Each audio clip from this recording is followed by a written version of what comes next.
Hello, everyone. Thank you so much for joining us today. This is the first of its kind on the Future of Waste webinar series. So we'll just give it around 2 minutes for more people to join, and then we'll start the session. Our speakers are already here, and we're definitely going to be having an exciting time. My name is Jane. I will be the moderator for the webinar today. So feel free to get acquainted in the chat box. You can introduce yourself, your name, the organization and institution that you represent, and then we'll be able to start around 3 or 4 there, 3 or 5. So we'll give it a few to have a bit more participants join.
All right, I think we are good enough to start. I can see a good sizable number of us have joined the call, so I will go ahead and start.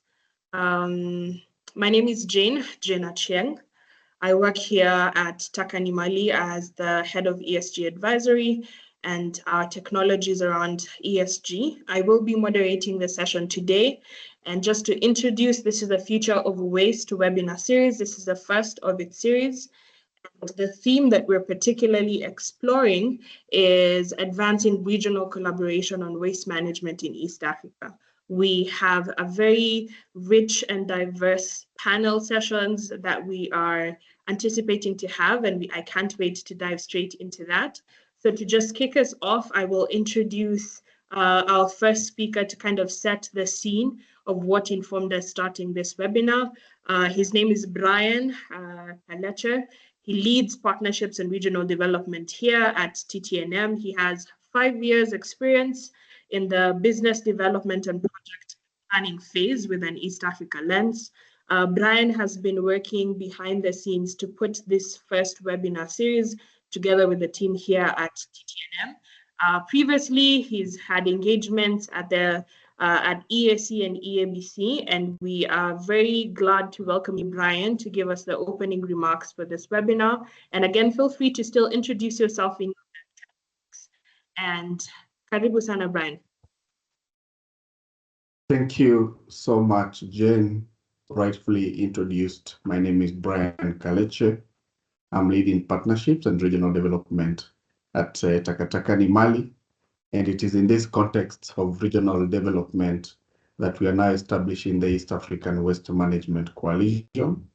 I will allow me, Jen, to talk about who is the coalition and how the coalition coordinates with this webinar. So the coalition is hosted by TakaTaka Ni Mali in collaboration with and the support from ALN Kenya, who are actually represented here as a founding partners. And these partners saw the need for a multi-stakeholder platform to champion regional waste governance. Our vision is very clear. We create a sustainable East Africa where waste is minimized, resources are efficiently utilized, and every community actively participates in responsible waste management.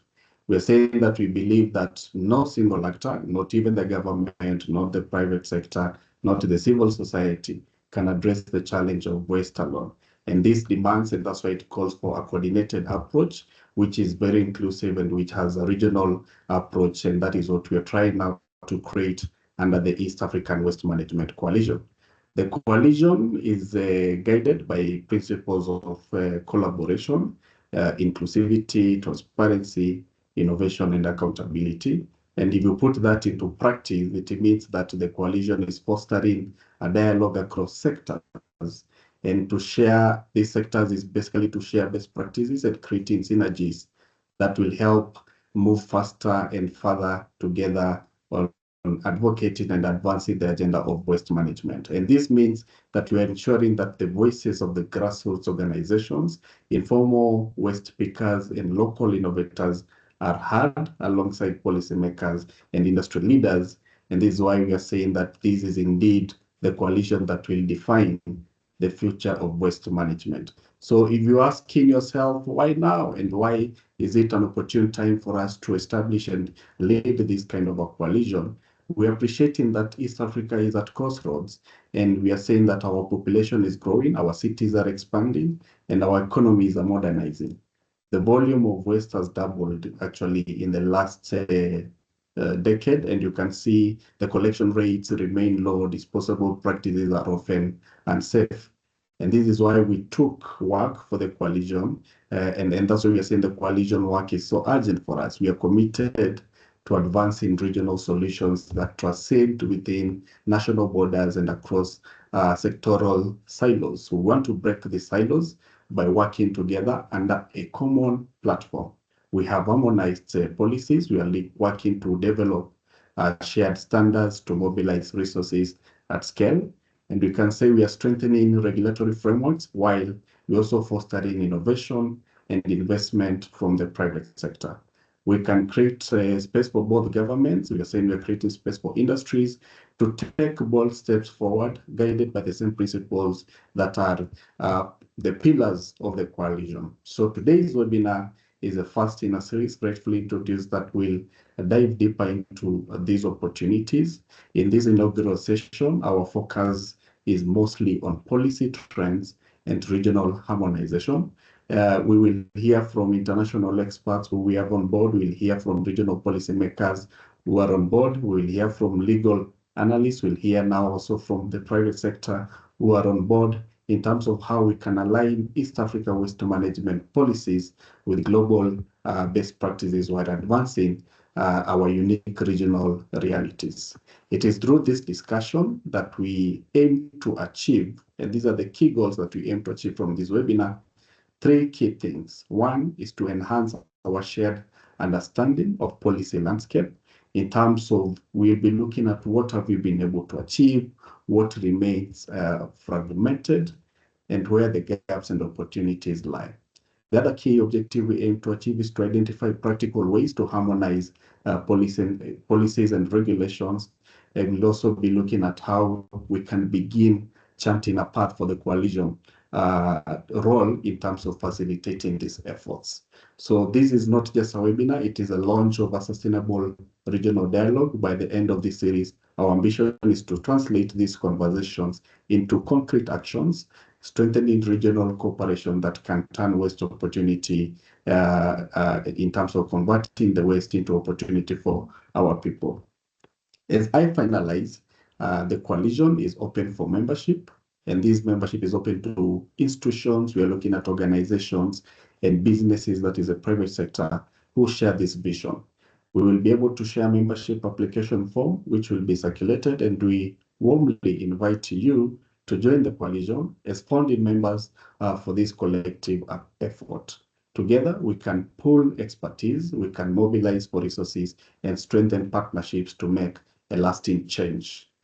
It is important for me to note that in this webinar, we invited environment authorities from all the 8 EAC partner states, and we are glad to have here today a representation from environment authorities from Uganda, from Tanzania, from Kenya, and we are saying that this is really a regional webinar, which has a regional focus because we also have participants cutting across the region.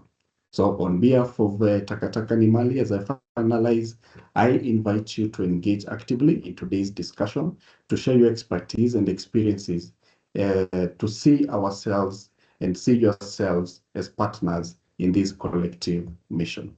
Thank you, and I wish you all fruitful and inspiring conversation. Thank you very much, Brian, for that elaborate introduction to the first webinar series. Again, feel free to introduce yourself in the chat box. Which part of this block are you tuning in from, whether it's from Uganda, Tanzania, Kenya, Rwanda, and the like. So introduce yourself, your organization, and which part of the country you're joining this webinar for. Allow me to transition us to the first speaker that we'll be having. I'll just go ahead and set the scene of who we're about to listen to.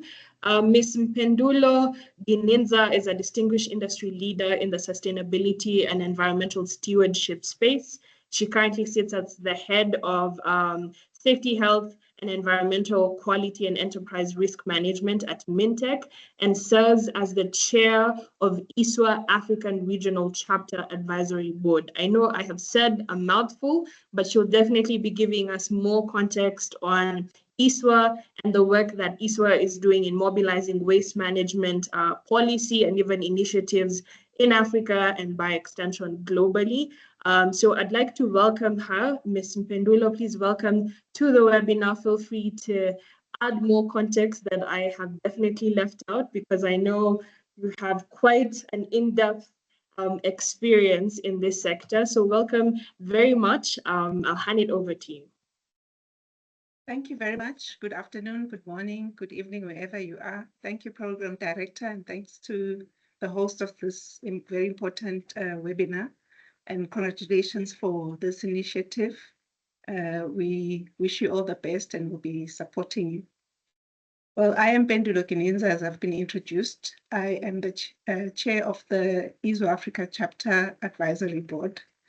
I have listened to Brian. Well, that was a great introduction on what we want to achieve today and going forward. I hope that I'm going to be able to meet those 4 key things that you have highlighted in the next 10 minutes that I have, but we do have some time later for question and answers.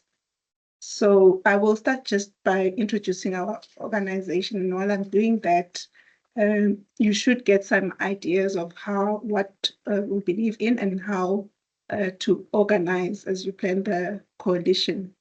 And then also see the themes and issues that we have been addressing in the past 50 years. Our organization is 50 years.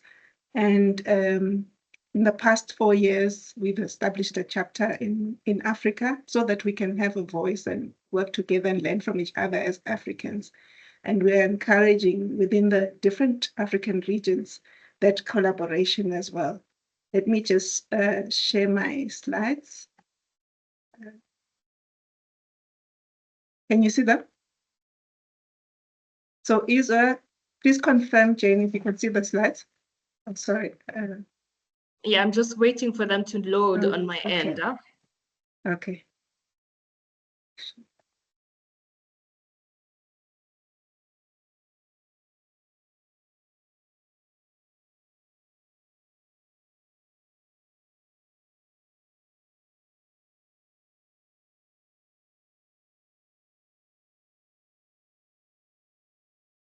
Okay, can you see? Not yet, but yes, Okay. now we can definitely see them. Yes, we can see your slides now. Okay, so the International Solid Waste Association, as I've said, is a global solid waste management organization. We're working together to ensure a cleaner and healthier and sustainable planet. I think that is our objective as well as a coalition that we're forming in the East to ensure and to continue with this mission.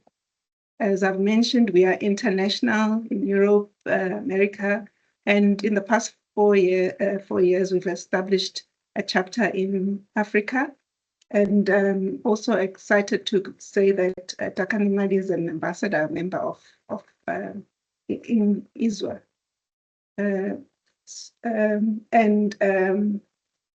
Also driving this mission of forming the coalition within the East. Well, in terms of governance, I think this is one slide that I would like to also share, because as you form your coalition as well, you need to think about how do we govern and ensure that this organization remains sustainable, is for now and for the future when we are not here.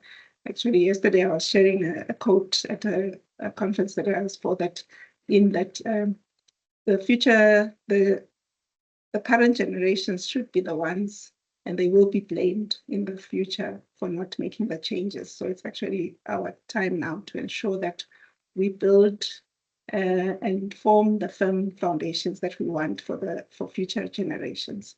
So this is the overall structure of the organization. I think we'll have more time to go into detail on it. I've shown you the countries that form part of the organization. We have a board of directors and a general secretariat, and then the regional chapters, of which the African chapter is part of the chapters. And then within the chapters, there's the different regions. So we believe in the formalization and sound management of waste. In fact, we're also learning and seeing more and more that, waste management is not only scientific or engineering. We also need finance people, communicators, etc., professionals to help us to achieve the mission that we want to achieve. So there are established working groups, scientific working groups, and looking at different themes. And these themes, I would say, as we also looking at the trends, they would talk to the trends, past trends and current trends that should be looked at. For example, I'll just name a few of them. We've got an energy recovery working group, hazardous waste working group, healthcare, recycling and waste. I also mentioned that we're not only scientific, also communications and social issues. You'll also see that there's from time to time we'll form task forces, and those will be focusing on key issues that Israel will be looking at, and key things that would arrive. Just to name a few in the past, there has been some work that has been done in closing dam sites, in looking at the contribution of women within the sector. I am not going to go through all my slides because of time. I'm trying to move to the next one now. So we also publish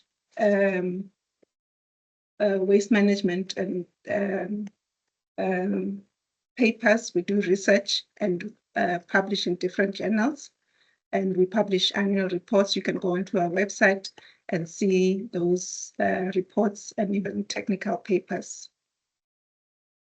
Spoken about the working groups, I just also want to draw your attention to capacity building, which I think is very important, and why, another reason why we need to form these formal structures to ensure that we build the capacity to be able to address the issues that we have. We have certified programs,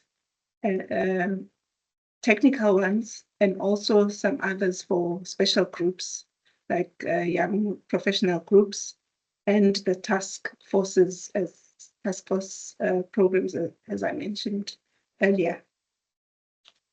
You can go onto the website and see how you become a member or partner. I'll just share this slide. On this slide, you're seeing some of the key partners of ISWA Global. And locally as a chapter, we're also forming some partnerships. We're doing some work with these partners, even in our continent. Recently, we're working with Engineering X that has put together a roadmap for closing dam sites and moving to sanitary landfill sites. And also with the Global Methane Hub, we had them recently last week as we hosted a seminar in Ghana. They were there with us coordinating and talking about the issues of methane emissions. And you would have heard recently that we are excited about the new circular economy waste strategy that the UNEP is involved in.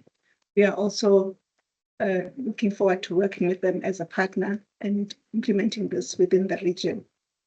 So I will end there when it comes to what we are doing, what our organization is about, and then also invite you to ask more questions as we go through this.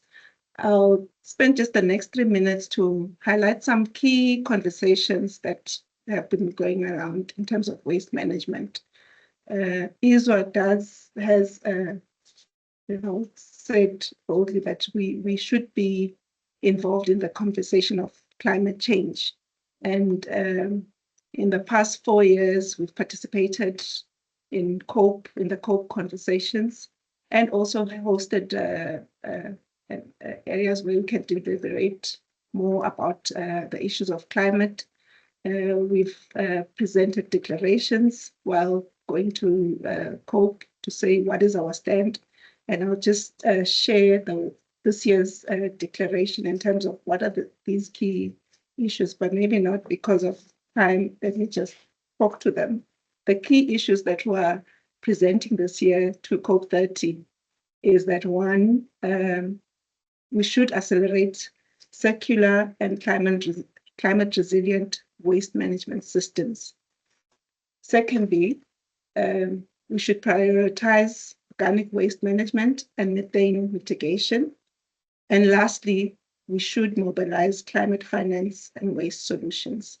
Those are the key issues that should be considered, and encouraging the COPE to implement these declarations and suggestions that we presenting to the global and the African world. Thank you. Over to you, Jane. Thank you very much, Mpendula. I know 10 minutes does not do justice for the amount of work that ISWA does, but to my audience, I will definitely pick out key highlights and echo them further. TakaTaka Ni Mali is also sitting as a national ambassador to ISWA, and therefore, if your organization is interested in how they can plug into the broader chapter, please feel free to reach out. Someone in the chat box will leave an email that you can do follow up with.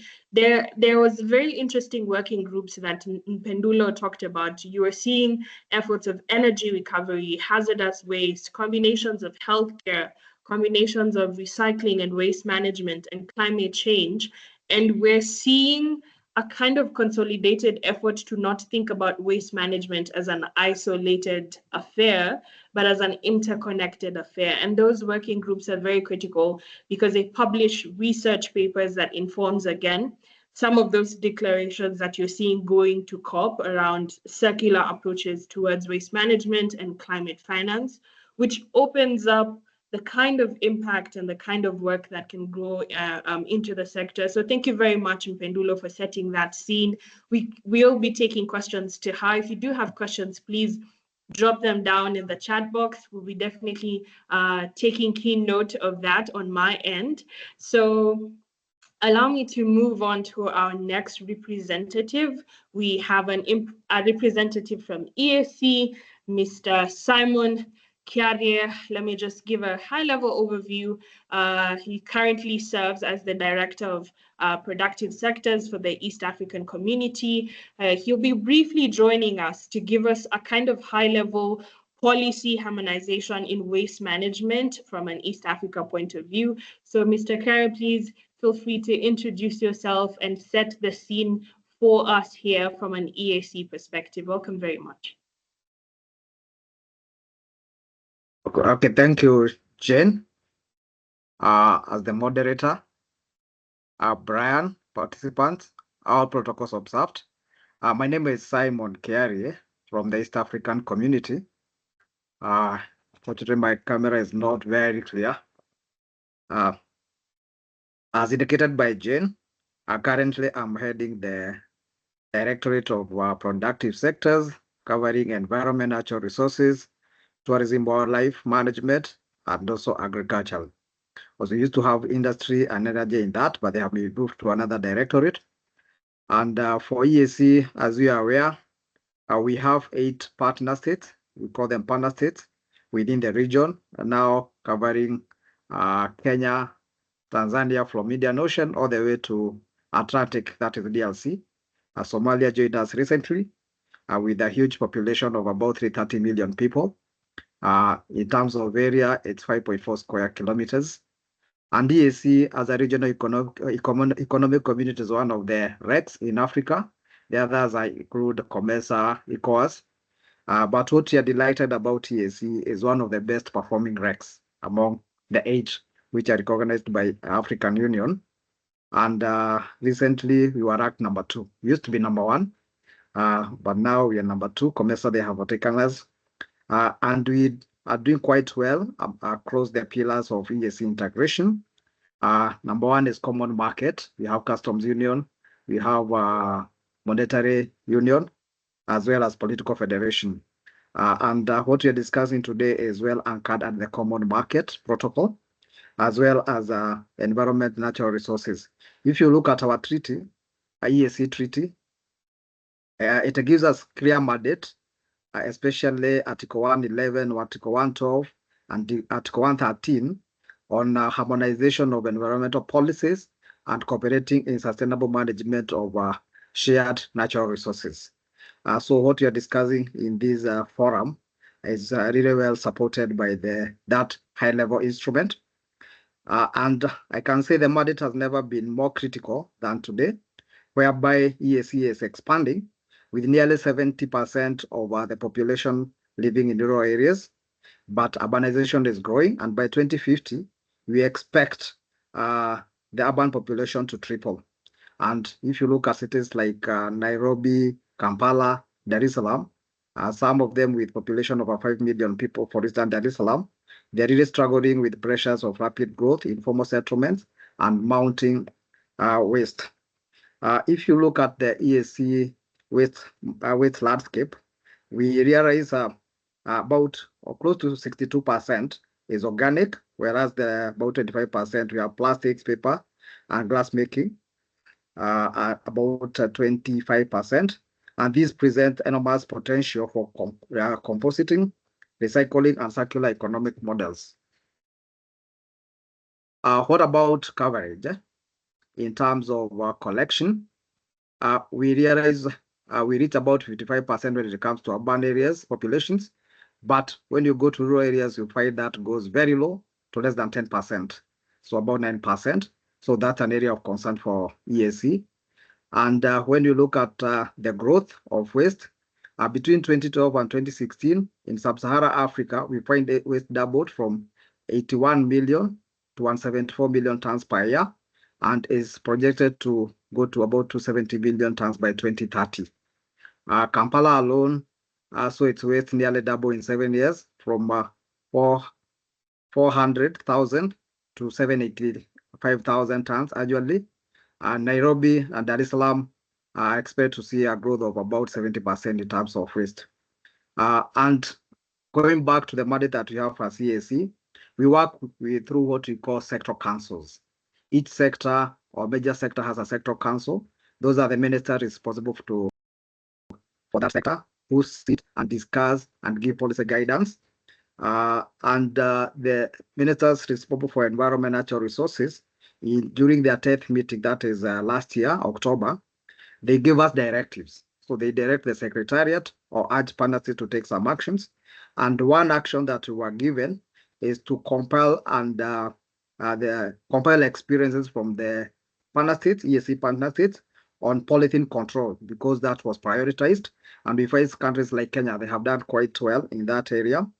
Also, we see Rwanda pioneering ban on plastic bags, and also Tanzania, they have stringent restrictions which can benefit or can be best practices for the entire region. Also, we are directed to do a situational analysis on waste, on pollution control and waste management across the sector. And for me, I see this an area that we can work together with the coalition. And I'm happy to have received a bit of good background also from ISWA. I see they're doing a lot of work and we have a gap in that. Also, we saw like through YALA, East African Legislative Assembly, which is one of the organs of EAC, they were trying to come up with a bill to help us manage pollution and also support us in waste management. Unfortunately, when we come to legal frameworks, they take a long time. And the best thing is to work through the sectoral councils and the Council of Ministers to come up with policies. And we have been mandated or directed to do an environment policy and strategy. And what I'm thinking, what we're discussing today can be anchored on EAC-wide environmental policy and try to form a major pillar in that. Alternatively, we can come up with a standalone strategy for waste management that can help us harmonize what is happening within the partner states and also help us to, to come up with initiatives in each of the partner states, including the transboundary natural resources. Sorry, Mr. Simon, for budging into your time. Perhaps just to kind of follow up, so that we're able to also hear from the other speakers from a partner state point of view, because I know you've mentioned on harmonizing policy into one strategy for the East African bloc. What would be that one key action point that members here, institutions here can tap into to kind of move that journey forward so that it doesn't just stay at a policy level, but comes into an implementation level? I think I would take that question as I get ready for the next speaker. Okay, we have seen a lot of collaboration guided by the strategies that we come up with. And I give examples. Recently, we reviewed the Regional Biodiversity Strategy and Action Plan, which is aligned to the Global Biodiversity Framework. Also, we have Blue Economy. Whenever we come up with strategies, we identify what is to be done at the secretariat level, that's regional level. And then we identify what is going to be done at national level. Then we task, the responsible centers to undertake certain actions, which we monitor and evaluate.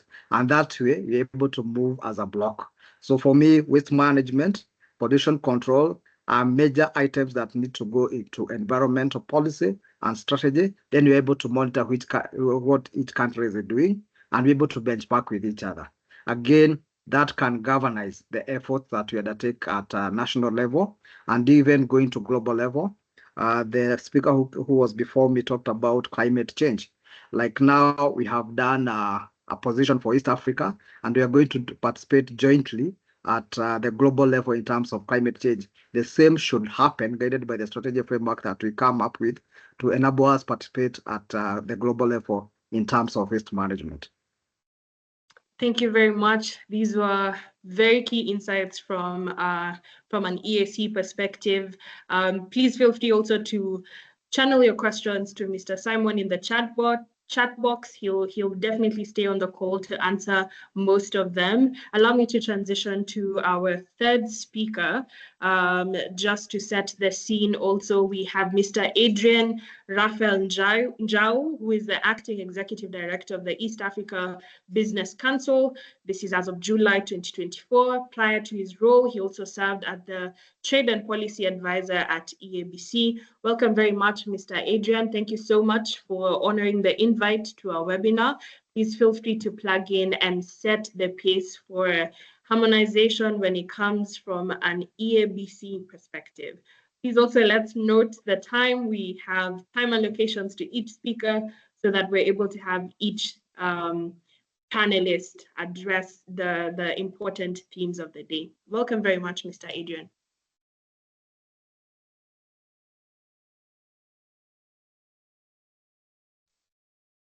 Thank you very much, moderator. I think I'm audible now. You can hear me, Jen? Yes, we can hear you, but you may need to sit facing the window instead. We are not able to see you well.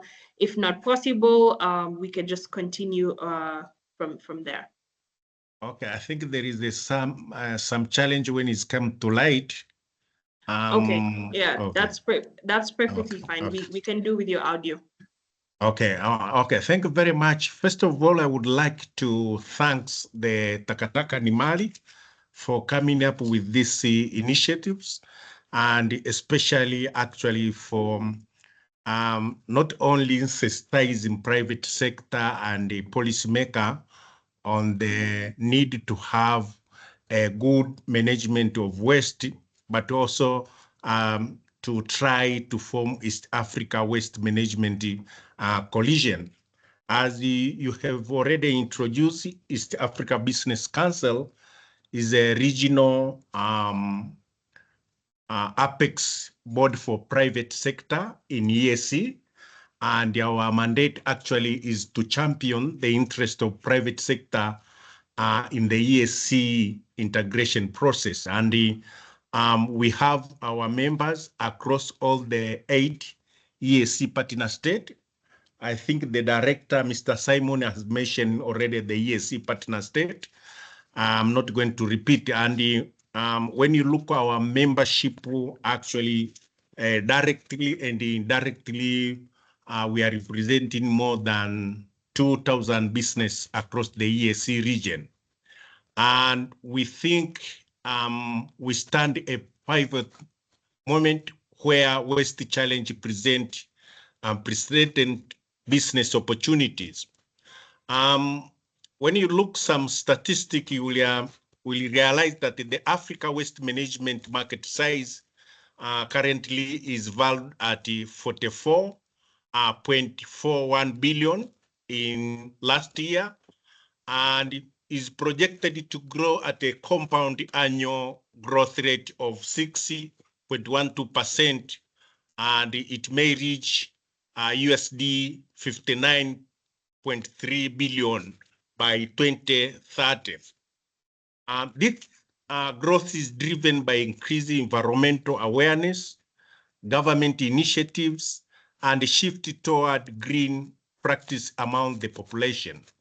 Also, statistics show that Africa produces over 140 million tons of waste annually, with less than 11% recovered, and 80% of the waste generated is either recyclable or organic, presenting a significant opportunity for waste to wealth initiatives. The circular economy sector in Africa actually is projected to create over 1 million jobs by 2030. And this, I think, is an opportunity which the private sector in EAC is supposed to seize. The EABC is committed to anchoring the private sector in regional waste management framework by partnering with the East Africa Waste Management Coalition to drive circular economic solution and formalize the informal waste sector by focusing on 2 areas. The focus area number 1 is advancing circular economy solution. Here, EABC is at the forefront of driving circular economy transformation. We recognize that the global circular economy market is projected to reach USD 1,323.5 billion by 2030. And business that integrated this principle can experience approximately 5% performance gains. To achieve this, we will focus on 3 key areas. The first one is extended producer responsibility implementation. We are championing private sector-led extended producer responsibility framework across different waste streams and developing industry-specific model that align with EAC regional harmonization effort. We understand some of the EAC partner states are very in advance when we are talking of extended producer responsibility, but also we want to make sure that we move together as a region. Another area is green packaging technology, where we are actively promoting green packaging technology among our members and facilitating technology and knowledge transfer to reduce environmental impact while maintaining business competitiveness. Third is regional policy alignment. We advocate for harmonized standards that enable cross-border circular economy initiatives. You understand, when we are talking of climate, when we are talking of waste management, this is an issue which actually do not have borders. You find that the impact, they are beyond borders. So it is our wish as East African to make sure that we harmonize our policy as well as our standard when it's come to actually dealing with waste management. The focus number 2 area is formalizing and empowering. Sorry, Mr. Adrian, for Yes. cutting you short. We may have to summarize on the key focus areas Okay. so that we stay on time for the webinar. Okay. But just picking up on the conversation, for those 3 areas of private-led, EPR compliance, green packaging technologies, and also just on regional policy harmonization, for the members on the call, what's that one call to action that they can take up from a business point of view to plug into some of the opportunities that EABC is presenting? Okay, I think very important for the private sector is to make sure that they participated in the extended producer responsibility, where they make sure that actually in their country, in the farm level, they have to implement this extended producer responsibility. But for EABC and the regional as well as EAC, actually is to make sure that we come up with a framework which can harmonize this policy as well as a standard to deal with waste management. But I want also to look very briefly area 2, which is formalizing and empowering the informal waste sector, where we will focus on the partnership models, technology and the training, as well as supporting green entrepreneurs. I think the time I can end here. Thank you very much, Mr. Adrian, for giving us a high-level overview of the work that EABC is doing to sort of bring the ecosystem of waste management together. In the interest of time, you will allow me to move on to our next speaker, who is one of the co-partners when it comes to the East African Waste Management Coalition. I know we've said so many acronyms. You've had EAC, you've had EABC, you've had ISWA, and then you've had the East Africa Waste Management Coalition. And this is the coalition that TakaTaka Ni Mali, together with Africa Legal Network, is working around. Allow me to introduce our next speaker, that is Ms. Carlota Del Ago. She's an international executive and a catalyst for change with over 20 years of experience in business development, marketing, and communication. Currently, she's the head of business development and marketing and communication at ALN Kenya. That's Anjawala and Kanda. That's East Africa's largest independent law firm. They have done very significant work from the ALN team when it comes to circular initiatives here in the East African market, and by extension, extensively here in Kenya. I will stop there because I know I cannot do justice to introduce you, Carlota. So please feel free to plug in and give more context as you are setting up your presentation. Thank you, Jane, and very nice to see many of you. Many also familiar name in our webinar. Since I know that we are all pressed for time, let me start with the presentation, which I think you are all seen. Please confirm. I will just enlarge. So ALN is a leading African firm and the largest law firm outside South Africa.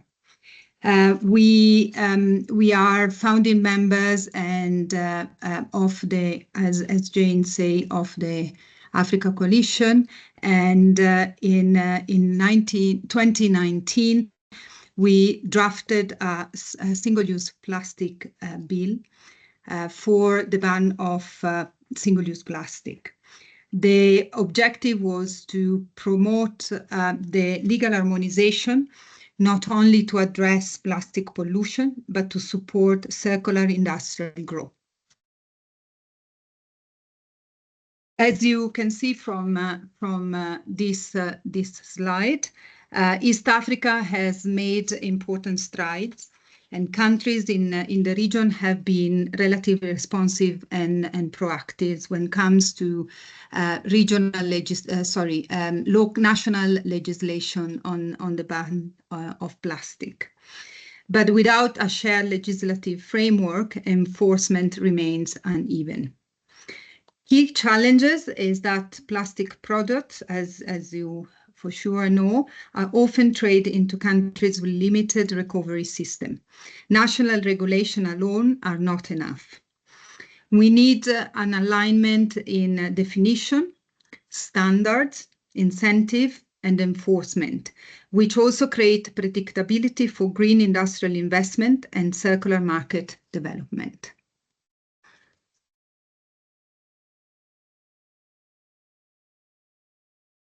The East African bill, is a pioneering legal proposal that aligns national approaches under a unified regional framework. It builds on the leadership of Kenya and Rwanda and is backed by both the executive and legislative arm of the EAC. Beyond regulating plastic, it creates the policy certainty and scale needed for industrial innovation and investment. Harmonized standards allow companies to operate across borders, supporting the development of circular product and infrastructure. This is how plastic policy becomes a driver for green industrialization growth in East Africa. Where is the current status and the next steps?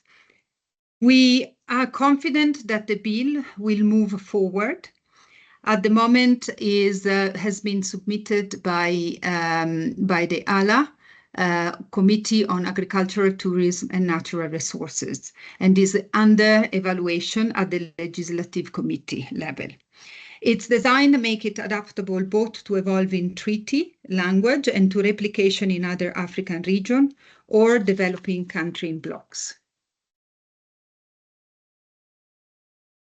The bill provides a ready-made regional implementation tool for many key pillars of the global treaty, but also for many other market legislation that has been implemented in recent years. The last one being the European legislative framework on plastic. It addressed the implementation capacity, which was not addressed by the treaty at the INC level. By offering legal and institutional coherence, the bill helps operationalize goals at scale and support regional green industrialization through investment-ready urbanized system.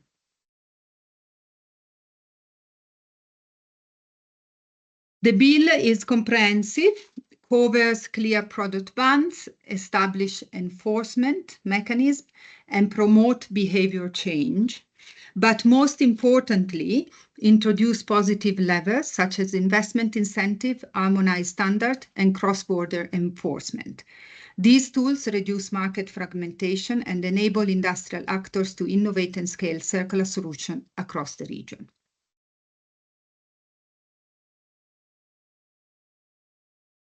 One of the key lessons from East Africa is the value of sequencing strong national bans, provided the political and legal foundation for building regional consensus.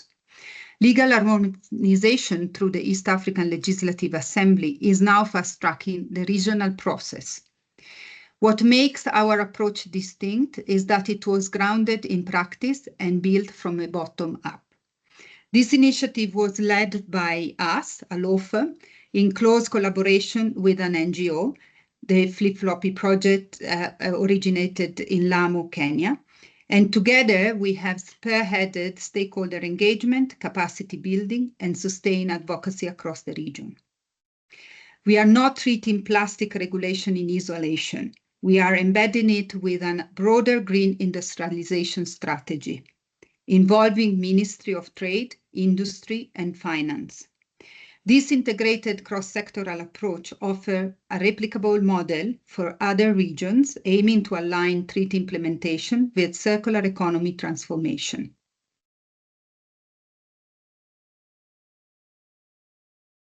Through the East Africa Bill, we are not just regulating plastic.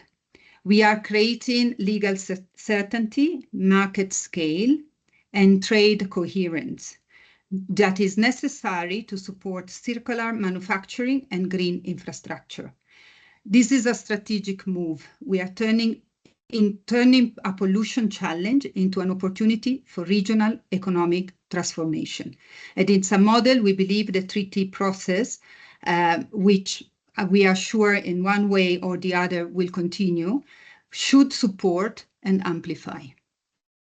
Thank you very much, and over to you, Jen.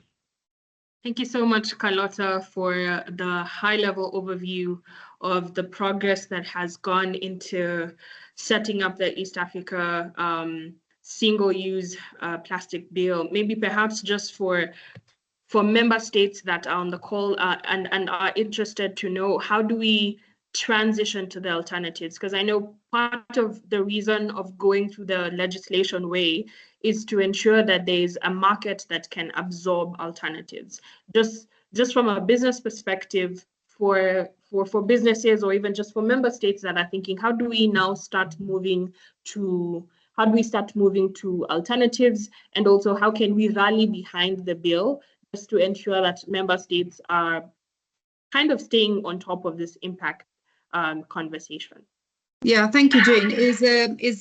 We are a law firm, so that's definitely what we are trying to do. We are trying to create a legal framework at the East African level for the region that I've explained in the presentation. Once the bill is approved at the East African level, then each country needs to domesticate and make it and adequate it to what is the requirement of the country, the specific country. So I think these are the answer. The question you have asked needs to be answered at the local level. As I said, is an harmonization. It includes EPR, it includes the global treaty, it includes also what has been done at the European level, which I think is what will give us a boost to what we think could and needs to be the innovation and improvement business opportunity in the region. Thank you very much, Carlotta. We look forward to having you to more of this webinar series, because I know 10 minutes does not give us enough time to discuss this conversation, but allow me to transition to the next part. Where we're going to take a stop here and take some of the reactions that we are getting on our chat box. But before that, also, if you go through that chat box, if you're interested in joining the East Africa Waste Management Coalition, there's a link that has been attached, which is a form where we'll just be collecting your information to communicate further. So if you have access to that message box, just stay on the lookout for that link. Feel free to answer more, to fill it, and we'll be able to reach out. Wanja here is responding and telling us the single-use plastics is self-defeating. It allows garbage plastics, shopping plastic nets in local markets, which eventually does much more harm to the environment and marine organisms. This is a very fair observation, Wanja, but however, as we were mentioning, this is a beginning point. From a legal perspective, setting the environment for better alternatives is, I think, a good starting point. I would beg to differ that it is self-defeating. I can see Carlotta has shared also the draft, so we can read more on the draft. Jennifer is also saying, thank you very much for the presentation. It was very much needed regional bill, given the current stagnation of the global plastic treaty. Again, we may probably see more efforts to legalize and harmonize conversations around plastic pollution from a local perspective before we start harmonizing on a regional perspective. This is much needed for us to start pioneering the kind of legislation and even change that we want to see on the East African market. Let me see one more comment. Wanja, your question on the team incorporation, I believe Pendulo has responded to that.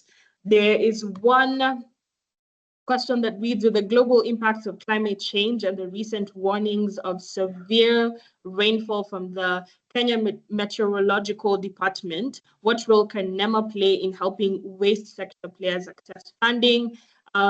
We do have a representative from NEMA, so I will forward that question during their session. And we have lastly one question, do you see a space for engineers to contribute in areas such as mapping, data analysis, optimization, and the design of waste traceability apps, as well as advancing EPR and circular economy initiatives? Looking ahead, what technical skills will be most valuable in the next 5 to 10 years for engineers? So one of my colleagues, Evan Tabok, will be coming to discuss what technologies we're currently pioneering even here at TakaTaka Ni Mali, and what skills engineers can start thinking around. I'll leave that for the last session. So right about now, again, just to emphasize again, if you're interested in joining the East Africa Waste Management Coalition, we do have a link that has been pasted in the chat box. Feel free to register and we'll be able to reach out to communicate better. Allow me to transition to our next part of the webinar series.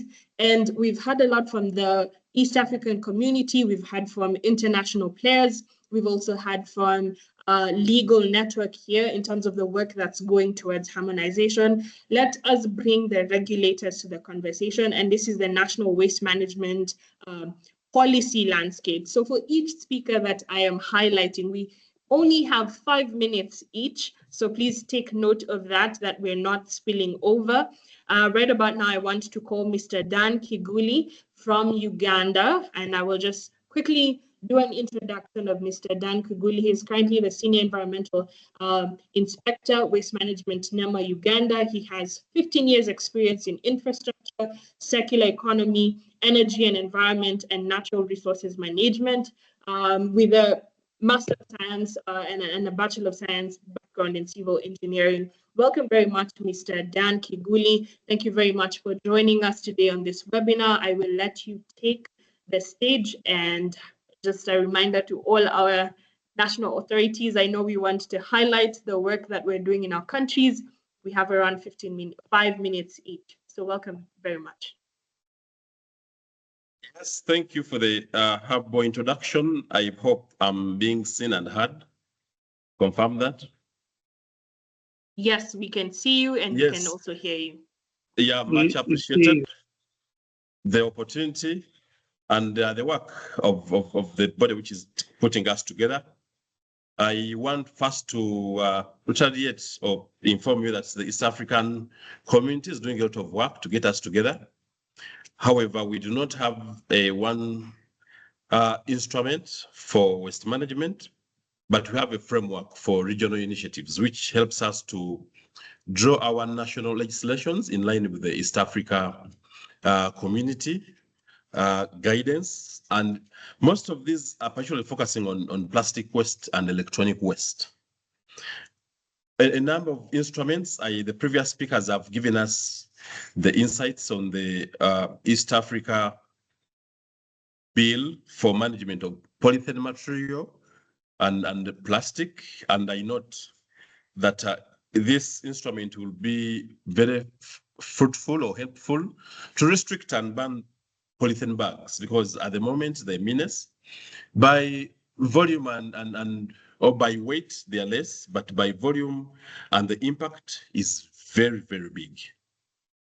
So I note that number of instruments are in place, and it is easy to ensure that you finalize the strategy. At least we've got a regional electronic waste management strategy for the region, and this was prepared, formulated, and approved with the support of the East African community and the African Union. So I want to appreciate them for getting us together. But key to note is that they consulted all stakeholders. Equally, Uganda and the National Environment Management Authority was fully consulted, and the strategies therein have been championed, and I'll speak to them as we continue. Okay, so further to the instruments we have, as Uganda, we've got the National Environment Act, which is Chapter 181. It has provisions and sections for emerging waste streams, which is now electronic waste, chemical waste, and plastic material, because these are the new waste streams with, again, bigger impact on our environment. They reduce, or their reduction can lead to management of pollution in the country. And we've got a regulation for the same function. However, implementation we've noted, and it is directing us to have a national waste management policy. We need to have some sort of coordination, ease of enforcement to ensure that we move as one country. Just like the East African community, we have the challenges of enforcement. So we are formulating equally an organic waste management strategy for the country to ensure that the organic fraction of waste is managed in a way that is sustainable, and also to harness resources from it.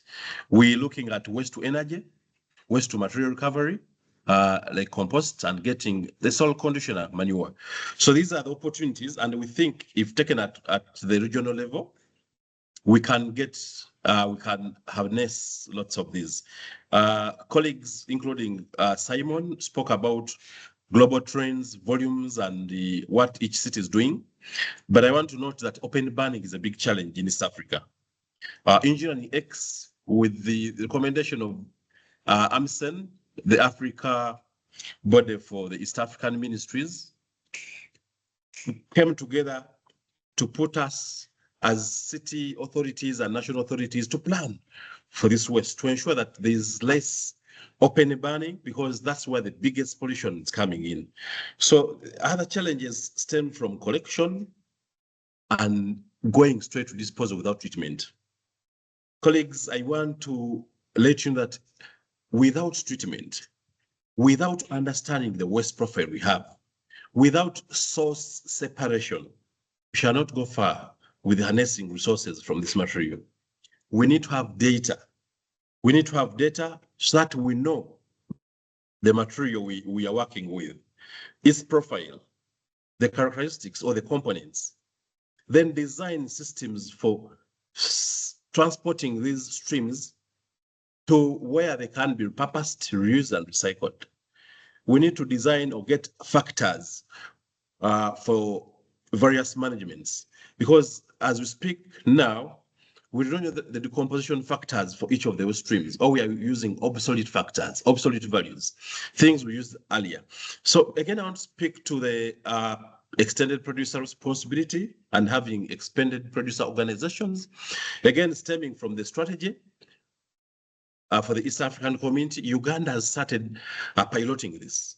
One, we have a draft regulation for this, the National Environment Extended Producer Responsibility for Electric and Electronic Waste for 2024.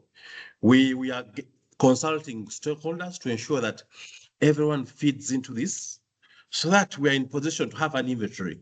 Like I talked about data from the very beginning, we need to reflect, or we are reflecting on how much electronic waste do we have in our territories, in our national jurisdiction, and therefore how much becomes waste for a product if it's put on the market. These are things we want to do so that you can plan for these volumes which are becoming waste, and then plan for recycling, reuse, repurposing before disposal.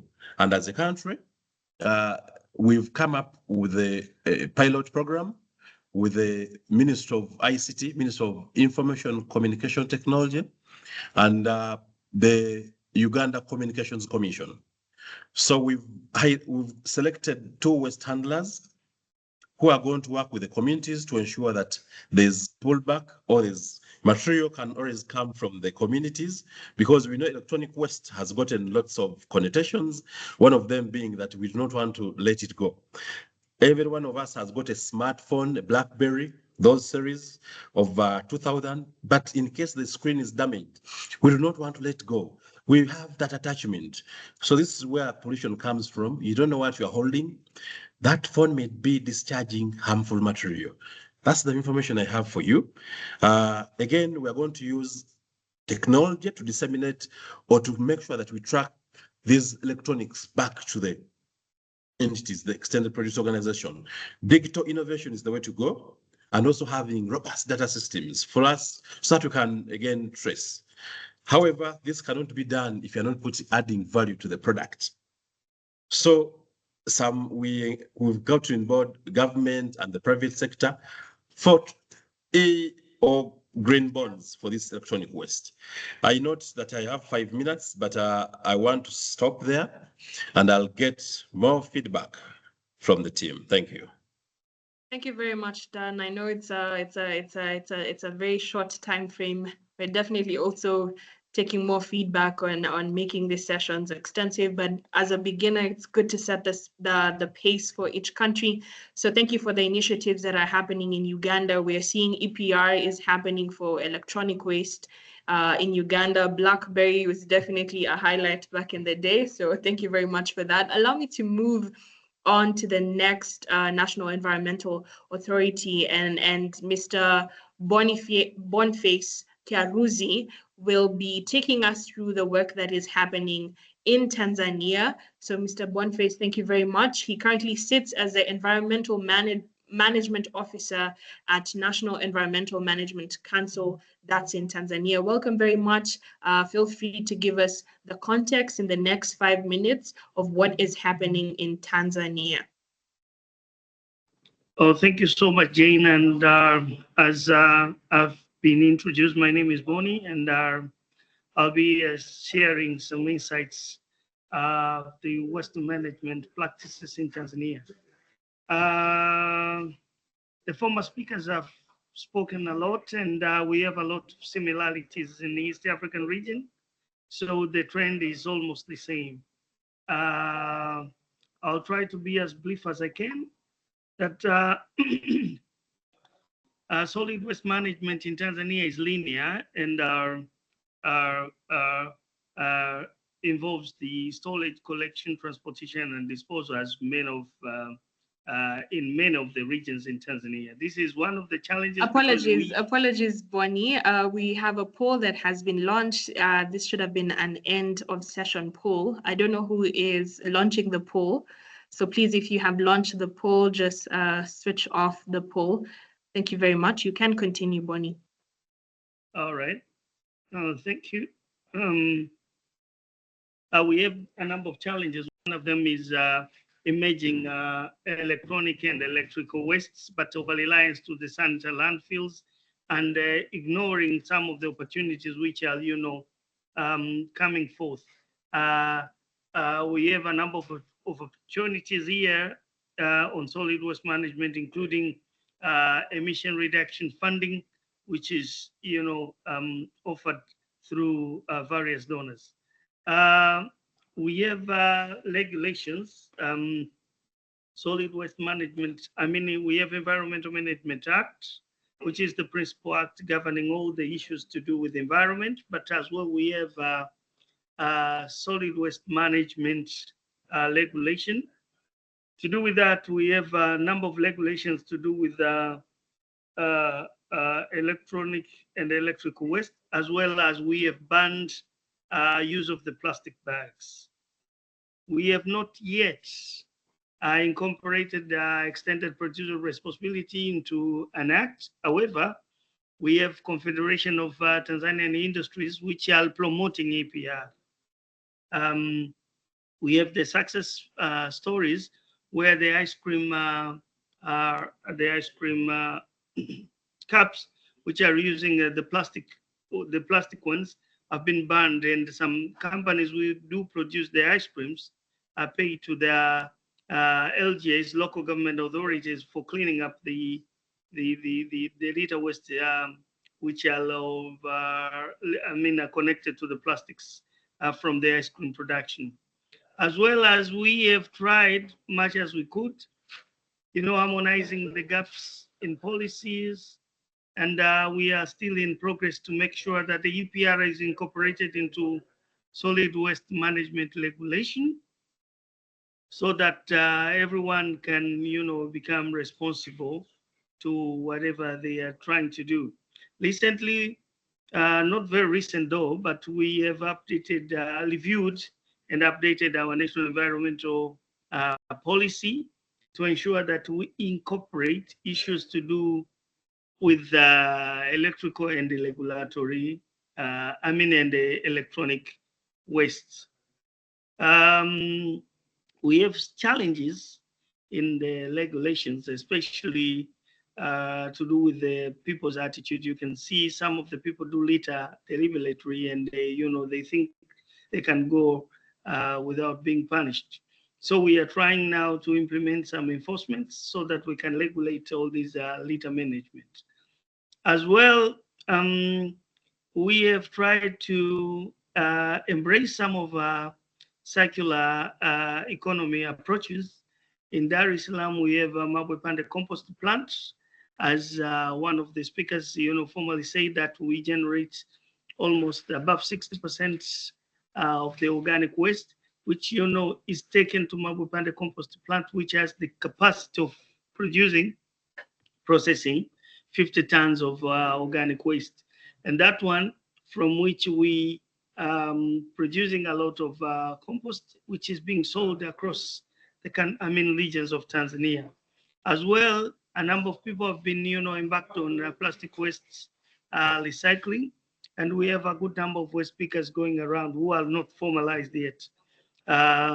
Innovations have been seen here on glass waste recycling, which is now treated as waste to tourism in some of the regions, like Arusha, where some of the people with disabilities are now engaged in producing the souvenirs for tourists who are visiting in Tanzania.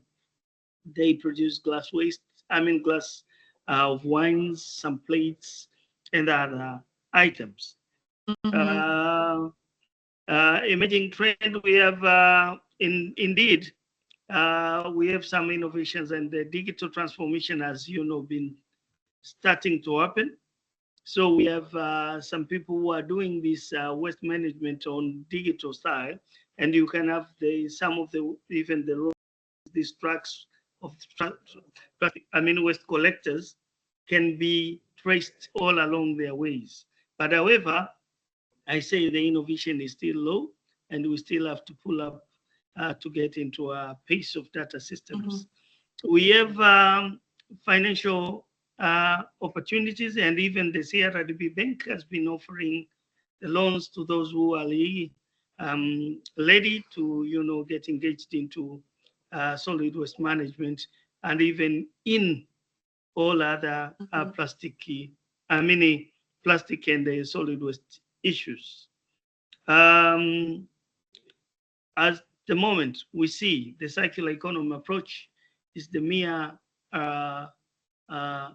hope to address the challenges that our country faces in solid waste management. I think I've tried to be as brief as I can. Thank you so much. Thank you very much, Bonnie, for giving us an overview of the Tanzanian scene.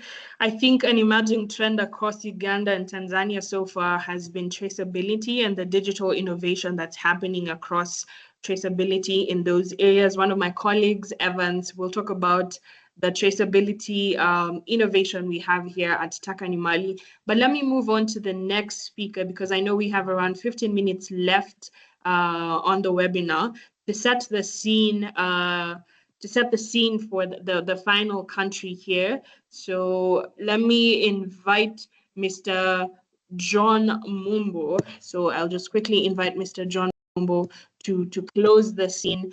Dr. John Mumbo currently works with the National Environmental Management Authority for Kenya here. That's under the Ministry of Environment.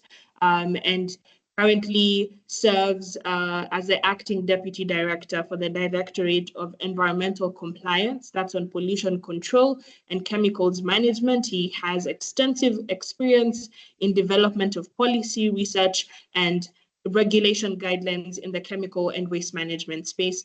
Dr. John Mumbo, welcome very much. Please set the scene for us here in Kenya, at least in the next 5 minutes as we wind up the webinar. Thank you very much. Okay, thank you. Am I the one who's projecting?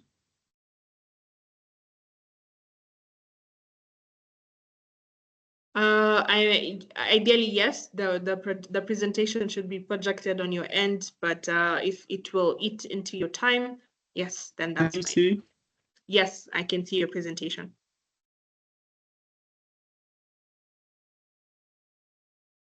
Okay, good afternoon. As I think I've been well introduced, so allow me to go into the presentation because of time. I know we've been talking about the regional perspective, but I decided to focus to put this one in the Kenyan perspective. In this case, we have a number of policies and regulations when it comes to waste management. Key to that, we have the Waste Environment Management and Coordination Act. This is actually what you refer to as environmental law in your countries. And we also have a Sustainable Waste Management Act. This actually deals with, it's encouraging, reuse or maybe promoting a circular economy in management of waste. And under the Sustainable Management Act, we have what is called Extended Producer Responsibility Regulation. I think it speaks for itself. We also have plastic packaging regulations. We also have waste management regulations. So these two, plastic management and waste management, are housed within the environment management law. We have quite a number of initiatives or projects in the country. I've just picked one, whereby we are having an initiative that seeks to transform waste to energy, which is underway. We have a big waste management site, which is called Dandora. This is targeting to raise something like about 45 megawatts. There are quite a number of things that are happening. I had to bring the informal sector because they play a role when it comes to picking, and also when it also comes to innovations, whereby you have a situation whereby that you use plastics to making bricks or some fences, and maybe some other routing apps. In addition, critical to us, of course, we have challenges when it comes to data collection. We cannot estimate, most of our estimations are just based on not actual estimates, but how can I call it? Not actually guessworks, but there's some kind of models which have been used to come up with the data, but this is something that I think needs to be focused on when it comes to our country. And we've not had quite a number of environmental risks, but what is key, we know that these sites generate methane, they also generate effluents, they can also collapse and cause incidents. But what is key here with respect to the discussion we've had here, we have extended producer responsibility regulations and the plastic management regulation. So when it comes to EPR, as I've just mentioned earlier, the components of the EPR regulations, here we have producers and importer. They have the responsibility for packaging, of the packaging and packaging of the products that they have introduced into the market. These producers have to be registered by the National Environment Management Authority. They have to submit what is called an extended producer responsibility plan on how the producers will collect this post-consumer waste, how they will recycle, dispose, and they also need to be in an organization which is called a producer responsibility organization. Here, also waste should be collected, sorted, and disposed as according to the plan. And we've also come up with color codes, black for organic, blue for recyclable, and then there is blue and green for organic.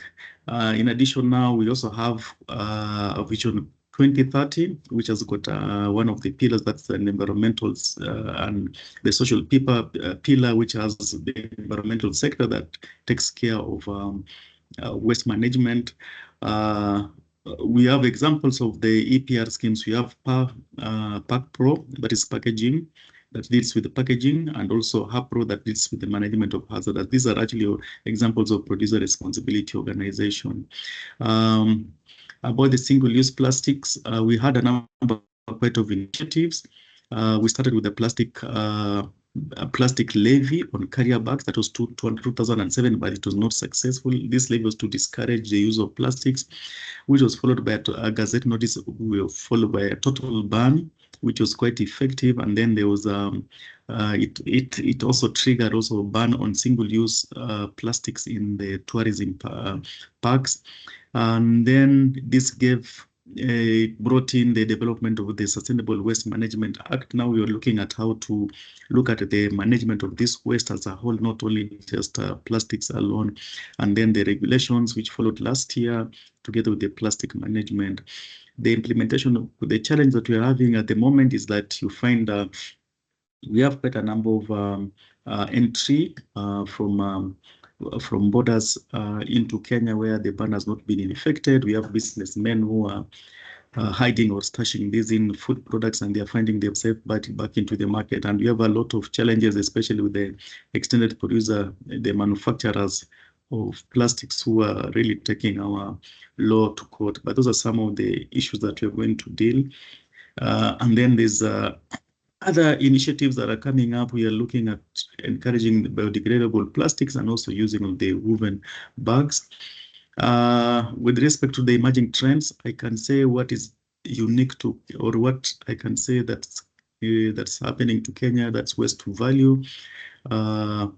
We have plastics, which plastics lumber, and also paving blocks which are done in plastics, and then also these PET litter box. But for the others, I can say there are opportunities, especially when it comes to using the digital innovations for tracking and data system. We also need financing, and also we are looking forward to this bill that has been presented earlier on the single use of plastic. It would really be a game changer, because it really reduces a lot of effort that we are putting along, and so that we're not frustrated in this. Yeah. Otherwise, thank you. Thank you very much, Daktari, for a very high-level overview of the waste management space in Kenya. We will definitely share all these slides to the participants on the call. I know there was a comment towards that. Anderson is telling us that as we move forward, the thoughts and considerations should be given local knowledge and culture in waste management. I think that's very paramount to ensure that that behavioral change is being experienced across the entire value chain. Now I have 6 minutes left to this webinar. I will try as much and summarize. So Evans, if you are on the call, please be ready. Just to summarize, because I know we've talked about a lot of information, and maybe let me just give a high level summary. We've set the scene from ISWA, understanding from an international perspective and from an Africa perspective, what can we benefit in terms of tapping into that resource. We have come down to the East Africa Waste Management Coalition. We've been able to see the work that East Africa Council and EABC is putting forward in the space. We have private sector players like the Africa Legal Network that Carlotta has set the scene on the single-use plastics. The 3 environmental management authorities have also set the scene. For Uganda, for Tanzania, for Kenya, we're seeing EPR, we're seeing digital innovation, and we're seeing financing of some of the critical emerging trends across the waste management value chain. Moving forward in this webinar series, we hope to unpack these conversations with much more depth and nuance, focusing at least on each of these sector players and also just countries. So right about now, I want to invite a colleague of mine, Evans. I am giving you 3 minutes tops to just set the scene on the traceability and innovation that's happening here at TTNM in regards to circularity. And this should also help respond the engineer's question on what skills should they be anticipating. Evans, take over.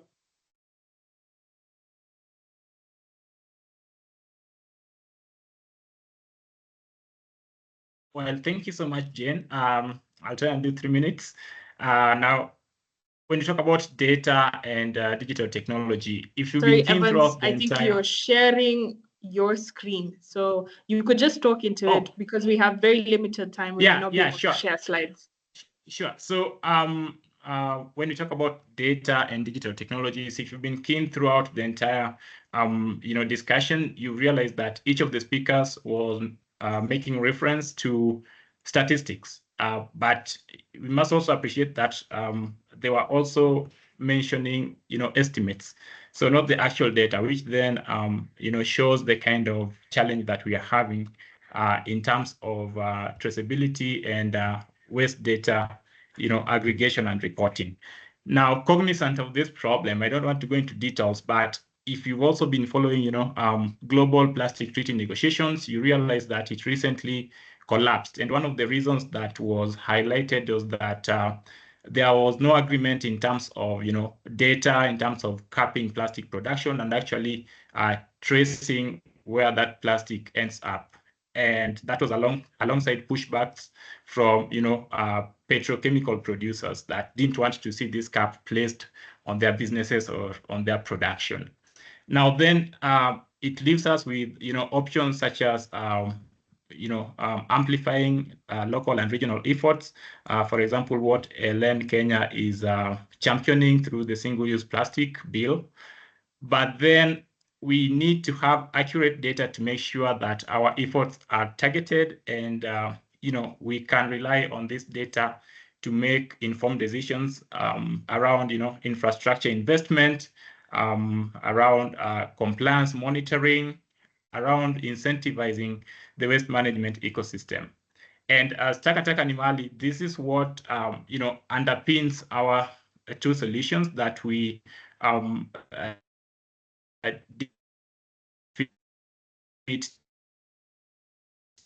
to and these are EcoMali, which is purely a waste management platform for coordinating the entire waste management ecosystem, centralizing data and reporting, which then becomes very useful for not just brand owners or manufacturers, producers, but also for regulators such as the NEMA we've had across the three countries, Kenya, Uganda, Tanzania. Yeah. But also to make sure that as producers, we can leverage on any incentives that would be available, including through these negotiations that have currently collapsed but still demonstrate great potential to be reignited. Now, EcoMali, I just want to take you through just features. I'm just going to show my screen. If you need additional, sorry. Yeah, as I was saying, Evans, you may need to just kind of summarize maybe in a one sentence what EcoMali from a traceability point of view does, because our time is up. Sure. So what EcoMali does is that it enables producers, aggregators and recyclers to manage waste management data and to coordinate waste management operations. And also to report this data in a centralized and a reliable manner, which then helps regulators and producers themselves to be able to demonstrate and monitor compliance. On the other side, we also have EcoLoop, which is another digital platform designed to help organizations, corporates, and even public entities to report on their ESG performance. And this enables organizations to set targets, to track progress, and to be able to unlock brand value and be able to gain access to market and financing. So if you need additional information regarding these tools, because this is just an overview, you can reach out to us. We have our contacts right here. So you can reach out to us, either Jane or myself. We'll leave our emails in the chat, and you can also, capture our details here so that we can have in-depth discussions on this. Thank you, Jane. I hope I've managed my 3 minutes. Thank you very much, Evans. Ladies and gentlemen, we have come to the end of this webinar. Much of the information that we have discussed today we'll share in a follow-up post-webinar email. So we'll speak to each presentation that has been represented here today, and we will circulate it to the rest of the members. As we're just closing, thank you very much for registering. Again, as a reminder, if you're interested in joining the East Africa Waste Management Coalition, the registration form link is still in the chat box. Allow me to put up a poll just to help us make these webinars more insightful and more engaging. Kevin, please, you can put up the poll as we end the webinar.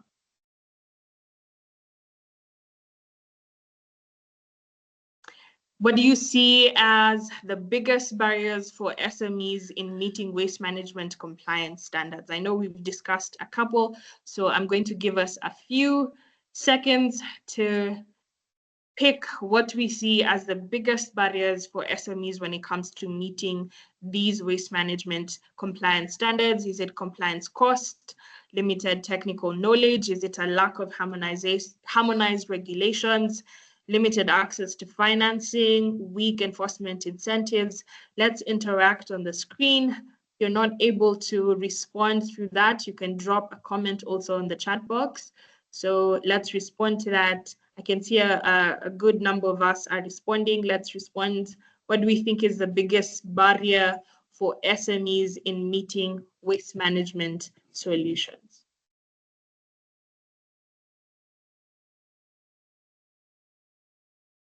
Thank you, Mpendulo is telling us great job, and thank you. Thank you very much for joining the poll. I'm seeing more people are responding. Let's keep those responses coming.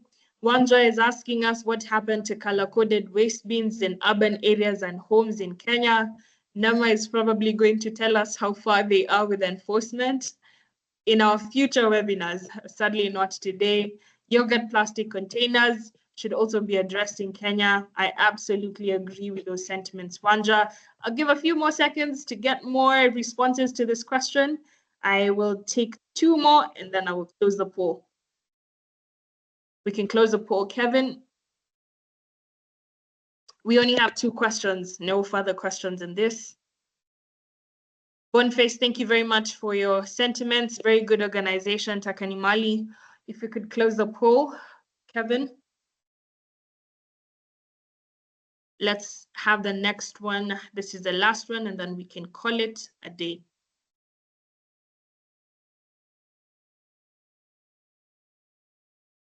What type of support would be most useful for improving compliance readiness in your organization or sector, for the businesses, for the member representatives, for the partner institutions? What do we think is the biggest support? Is it access to finance and investment? Remember, we have bodies here that can lobby and help with the support. We have the authorities, we have the coalitions, we have a legal firm. So is it access to finance? Is it capacity building and technical training? Is it policy clarity and harmonization? Do we think partnerships with buyers and markets? Is it digital and technology solutions for compliance? Please let's respond to that as we are submitting those responses. I will go through those comments. Joseph Regan is saying great job and thanks to Dr. John and Mr. Evans for their responses. Thank you very much for your sentiments, John.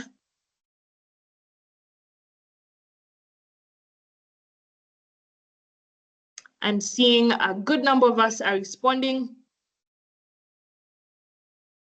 We'll be closing this poll in a few seconds.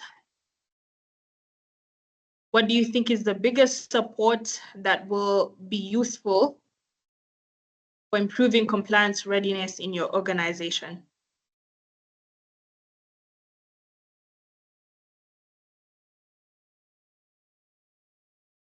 All right, if we could have the results for those 2 questions, I think we'll be closing the polls.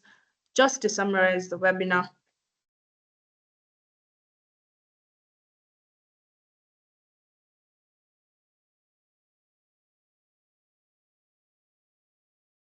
Kevin, if you could help me with the responses. So in terms of support, we're seeing capacity building and technical training is at 57, policy is coming at 14, access to finance at 19. So a lot of awareness still needs to be done in this space. Let me see the first one. Yes, in terms of what do you see as the biggest barrier, high compliance cost was the largest, and then closely followed by limited technical knowledge and skills. But as we're saying, all these working groups and supports are supposed to help us with the transition. Allow me to come to an end. I am a bit very punctual, and so I'm feeling bothered that I've kept you here for 6 extra minutes, but thank you very much for joining this webinar. We will be communicating on future webinars. Thank you to all the panelists for extending your time and your expertism. We will follow up these conversations on email with the presentations that we've had. And until next time, I have been your host here, Jena Cheng.